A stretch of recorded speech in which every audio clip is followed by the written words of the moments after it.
Bismillahirrahmanirrahim. Di ayat 10 itu faqultu astaghfiru rabbakum innahu kana ghaffara. Di lisan Nabi Nuh alaihissalam sudah diajarkan ya, sejak eranya Nabi Nuh alaihissalam bahwa orang-orang yang berbuat salah itu ya diingatkan potensinya. Ada rahmat Allah Subhanahu wa taala untuk memperbaiki kesalahannya sehingga menjadi saleh.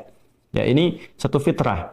Jadi di setiap era itu selalu percikan rahmat Allah itu diberikan kepada setiap hamba yang melalui utusan-utusan Allah.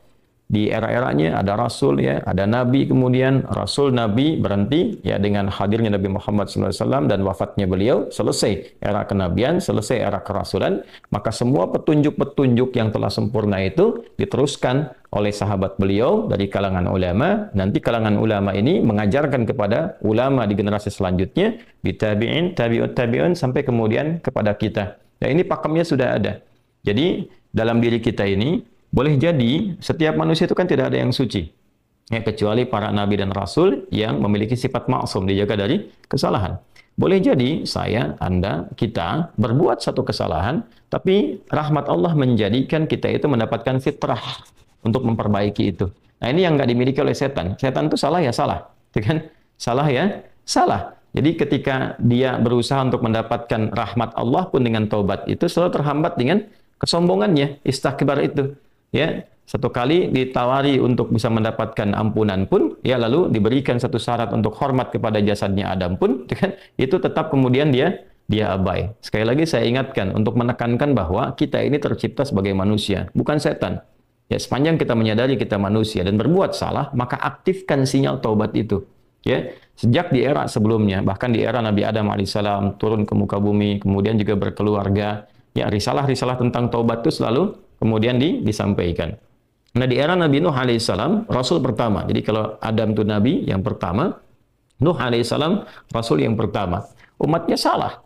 Maka dengan kasih Allah Subhanahu wa taala diturunkanlah kemudian pengingat. Ya, lewat fitrah kemanusiaan ini, lewat Nabi Nuh alaihissalam disampaikan, faqultu astaghfiru rabbakum innahu kana ghaffara. Ya, maka aku tegaskan kepada kalian, istaghfiru rabbakum, cepat istighfar, cepat balik lagi, ambil kalimat-kalimat ampunan, ambil kalimat-kalimat taubat ya dari Allah Subhanahu wa taala, menggunakan Rabb tuh yang telah menciptamu, merawatmu, menyayangimu, mengingatkan. Jadi Rabb itu ada nilai-nilai rububiyah di dalamnya. Ya, ada sifat-sifat rububiyah. Ya, bukan sekedar mencipta, tapi juga merawat, memberikan perhatian, memberikan kebutuhan. Kalau dalam bahasa bebasnya Allah seakan ingin mengatakan, hei, aku kan yang cipta engkau, ya kan? Engkau berbuat salah, aku berikan kesempatan untuk saleh. Aku kirimkan di kalimat taubat, aku berikan kesempatan untuk memperbaiki diri. Kenapa engkau nggak ambil, ya kan? Ya, indah sekali gitu. Ya, aku ciptakan engkau salah, aku berikan jalan saleh. Kenapa ketika aku berikan jembatan untuk memperbaiki diri, engkau tidak ambil? Maka lewat Nabi Nuh alaihissalam sejak di era kerasulan pertama itu diingatkan sampai nanti puncaknya di era Nabi Muhammad sallallahu alaihi wasallam. Faqultu astaghfiru rabbakum innahu kana ghaffara. Kata Nabi Nuh alaihissalam, aku tegaskan innahu kana ghaffara. Sungguh Allah Subhanahu wa taala itu telah menetapkan pada dirinya bahwa Ia Maha mengampuni seluruh dosa-dosa. Jadi ada ghafir, ya, ada ghaffar, ada ghafur, dan nanti dilekatkan dengan rahim pada puncaknya. Ya. Misalnya di surat Ghafir, di ayat yang ketiga, Ghafiridz dzambi wa qabilit taubi, itu menggunakan kata ghafir. Lalu kalau kita jadikan superlatif, ya dinaikkan lagi tingkatnya menjadi lebih banyak, terus mengampuni dosa, mengampuni lagi, itu dirubah kalimat dari ghafir menjadi ghaffar. Kalau tanpa batas diberikan kemudian sifat yang ketiga yaitu ghafur. Ya, kalau hamba menyimpulkan apakah memang masih diterima, maka Allah turunkan puncaknya berupa sifat rahmatnya, rahim. Qul ya ibadiyalladzina asrafu ala anfusihim la taqnatu min rahmatillah. Innallaha yaghfiru dzunuba jami'a. Quran surah ke-39 ayat 53. Balik ke sini.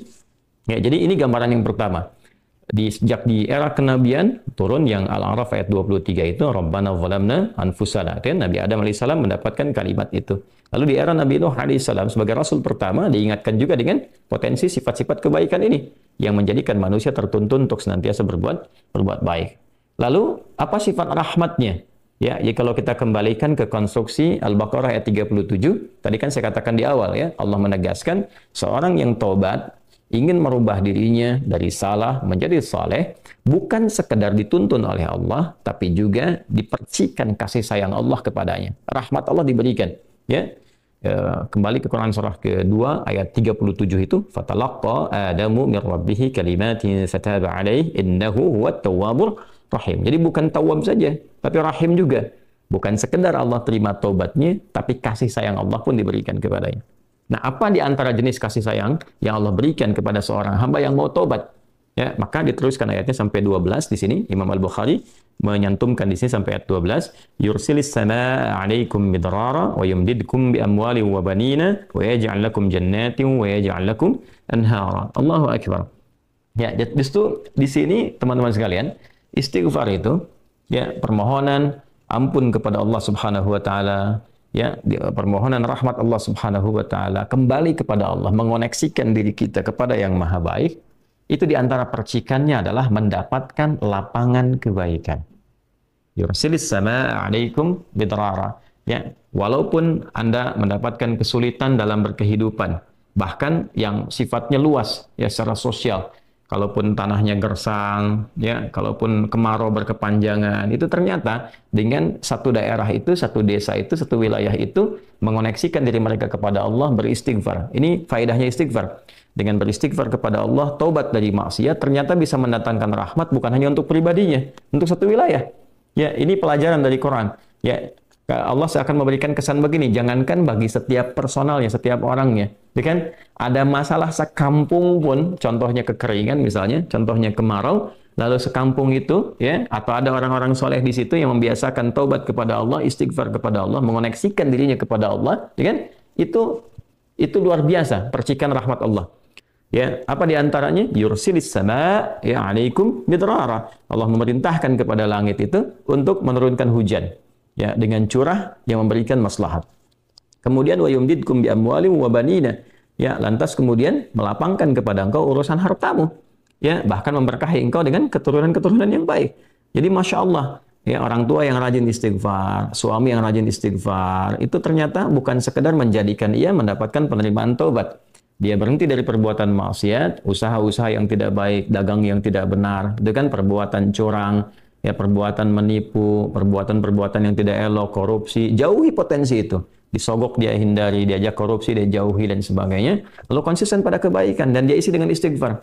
Astaghfirullahaladzim, astaghfirullahaladzim. Rabbana zalamna anfusana wa illam taghfir lana wa tarhamna lanakunanna minal khasirin. Dia konsisten pada kebaikan itu, wa yumdidkum bi amwal. Allah akan lapangkan dia pada harta-harta yang lebih berkah.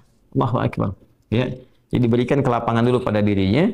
Kemudian diberkahi hartanya, jadi berapapun yang dia dapatkan, Allah berikan berkah padanya. Sehingga dia merasakan kebahagiaan dengan harta itu. Karena ada orang yang merasa seperti kelihatan banyak, tapi tidak menikmatinya. Ya, baik itu boros, baik itu merasa kayaknya banyak tapi nggak kepake. Ya, barang-barang habis beli ini lagi, tapi memuaskan nafsunya saja. Ya, temannya ngajak begini, dia harus terpaksa beli. Kadang-kadang ngutang, atau mungkin dia dapatkan sesuatu tapi jalan-jalan yang haram, jalan yang salah. Dia tidak menikmatinya, dan ini yang paling bahaya. Ya, ini yang paling bahaya. Lawan lapang kan sempit. Jadi hartanya kayak banyak, tapi menyempitkan kehidupan rumah tangganya. Ya, hubungan suami istri jadi nggak enak, dengan anak jadi nggak nyaman. Itu ciri keberkahan biasanya. Ya, ciri keberkahan yang tidak didapatkan. Jadi kalau berkah itu dapat, walaupun terlihat kuantitasnya nggak sama dengan orang, dia 100 juta, ini 1 juta, tapi kenikmatannya luar biasa. Ya, di rumah ada kebahagiaan, hubungan menjadi nyaman, apa yang ditata itu bermanfaat, yang dimakan menjadi daging, dari daging itu terkonstruksi menjadi pengetahuan, jadi macam-macam, jadi energi, ya energinya dipakai pada kebaikan. Sebaliknya yang terlihat seperti banyak, kayaknya banyak nih, ya, tapi tidak memberikan kebahagiaan. Di rumah nggak bahagia, tidak memberikan dampak energi positif, ke ibadah jadi malas. Ya, itu ciri pertama kalau harta kurang berkah itu, apalagi tidak berkah, itu pasti menurun kesolehannya, meningkat kesalahannya. Pasti itu. Ya, jadi mulai menurun nih, sholat mulai menurun, baca Quran mulai menurun. Nah, kesalahan mulai meningkat. Makan mulai salah, minum mulai salah. Yang tadinya minum yang baik-baik, sekarang minum yang tidak baik dan sebagainya. Nanti kalau sudah begini, pasti hubungan di rumah tangganya pun nggak akan jadi baik gitu. Ya, dan itu akan terbawa dalam kesempitan. Nah, cara untuk mengatasi itu, ini balik ke Quran surah Nuh tadi, di ayat 10 sampai dengan ayat 12. Kalau kita menyadari kemudian itu salah, lantas ingin memperbaiki diri, kembali kepada Allah, perbaiki diri kita, ya, lalu mengingat Allah, menyesali apa yang telah dilakukan, berjanji untuk berbuat baik, itu tidak tanggung apa yang Allah jawab. Ya. Kalaupun ada satu kelapangan yang tidak berkah tadi, diganti oleh Allah, dihilangkan yang kurang baiknya, dilapangkan dengan yang baik-baiknya. Lalu setelah itu dijaga keluarganya. Jadi memberikan kesan bahwa ada hubungan yang korelasi secara langsung antara harta dengan keluarga, dengan anak keturunan. Jadi hati-hati, saya ingatkan kepada para ayah, pada saya pribadi dan kita semua, jangan sampai membawa yang haram ke rumah. Sekali lagi, jangan sampai membawa yang haram ke rumah. Jadi kalau istri sudah memasak itu di dapur, menjadi makanan, dikonsumsi oleh anak-anak jadi daging, ya, dikonsumsi jadi daging nih, itu jadi karakter. Ya, itu sudah fitrah, sudah umum begitu. Jadi kalau dia baik, akan membentuk kebaikan. Kalau nggak baik, akan merubah ya, pada keburukan. Kontrolnya susah di situ. Ya, sangat sulit sekali. Nah, caranya tadi kembali kepada Allah, tinggalkan yang kurang baik tadi, nanti Allah rubah. Ya, cara dia mendapatkan harta itu, walaupun awalnya terlihat nggak nyaman, karena kan merubah diri. Mengeluarkan yang kotor dulu. Ya, ya kalau terlalu banyak kotoran, mandi kan ya agak cukup pekat tuh mandinya, bersihkan lagi. Rasa nggak seperti biasa. Tapi setelah dibersihkan semua jadi enak kan? Nah itulah agama begitu. Dibersihkan yang kotor itu kayaknya awalnya nggak enak, tapi kemudian hati jadi lapang.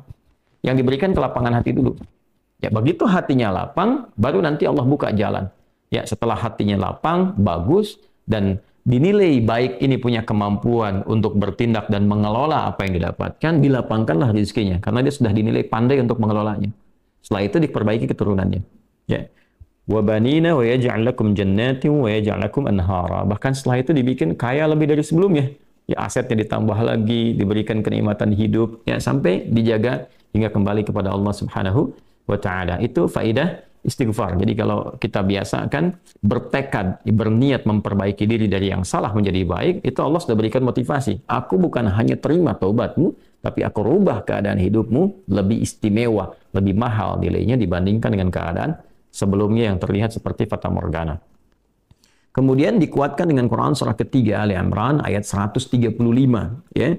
Di sini disampaikan Allah Subhanahu wa taala berfirman, A'udzubillahi minasyaitonir rajim. Bismillahirrahmanirrahim. Walladzina idza fa'alu fahishatan aw zalamu anfusahum ini dzakarullaha fastaghfaru lidzunubihim. Wa may yaghfiru dzunuba illa Allah wa lam yusirru 'ala ma fa'alu wa hum ya'lamun.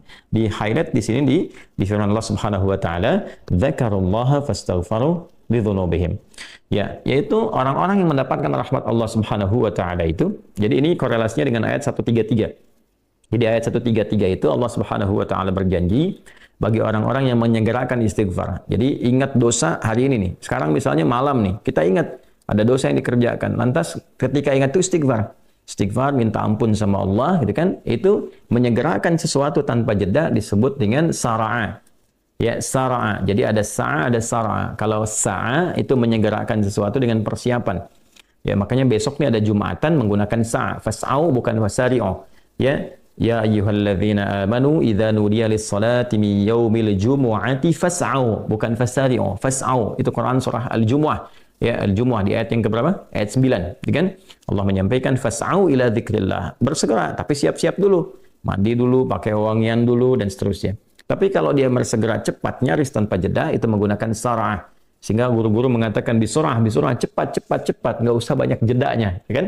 Nah, di Ali Imran ayat 133 Allah berfirman, wasari'u ila maghfiratin min rabbikum. Kalau engkau merasa ada salah, bergegas, jangan tunda-tunda. Ya ingat malam ini, jangan tunda besok. Gimana kalau kemudian tengah malam meninggal? Ya segera istighfari. Nah, orang yang menyegerakan istighfar saat ingat kesalahan, apa yang didapatkan? Wa jannatin arduhas samawati wal ardu uiddat lil muttaqin.